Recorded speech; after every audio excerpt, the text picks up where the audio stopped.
Hello বন্ধুরা, আশা করি ভালো আছেন। আজকে আমরা মালায়ালাম মুভি চার্লি ২০১৫ সালে রিলিজ হওয়া এই মুভিটি সম্পর্কে বলতে যাচ্ছি। চার্লি মুভিটি মূলত একটি রোমান্টিক অ্যাডভেঞ্চার ফিল্ম, যা পরিচালনা করেছেন মার্টিন পারকাট এবং লিখেছেন উন্নি আর মার্টিন।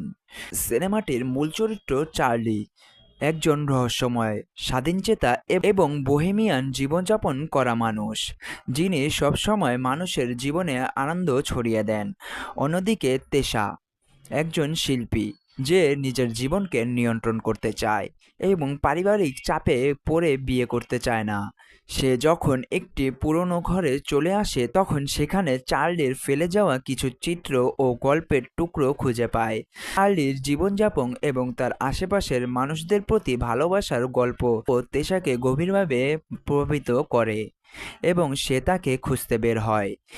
এই অনুসন্ধানের মধ্য দিয়ে তেশা নতুন অভিজ্ঞতা অর্জন করে এবং ধীরে ধীরে চার্লির জীবনবোধ এবং দর্শনের প্রতি আকৃষ্ট হয়। সিনেমাটি শুধু প্রেমের গল্প নয়, বরং স্বাধীনতা, জীবনের সৌন্দর্য ও সুখ খোঁজার এক অনন্য দৃষ্টান্ত।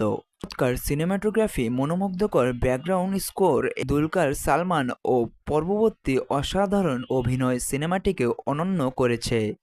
চার্লি সিনেমাটি আইএমডিবিতে পেয়েছে 10/8 এবং সমালোচকদের কাছ থেকে প্রচুর প্রশংসা কুড়িয়েছে। যারা জীবন ও ভালোবাসার নতুন বাক্য খুঁজেছেন, তাদের জন্য এটি একটি অবশ্যই দেখার মতন সিনেমা। কেমন লেগেছে এই সিনেমার রিভিউ কমেন্টে জানাবেন এবং আপনার একটি লাইক আমাদের আরও অনুপ্রেরণা করবে। সাবস্ক্রাইব করে পাশেই থাকবেন। দেখা হবে পরবর্তী ভিডিওতে।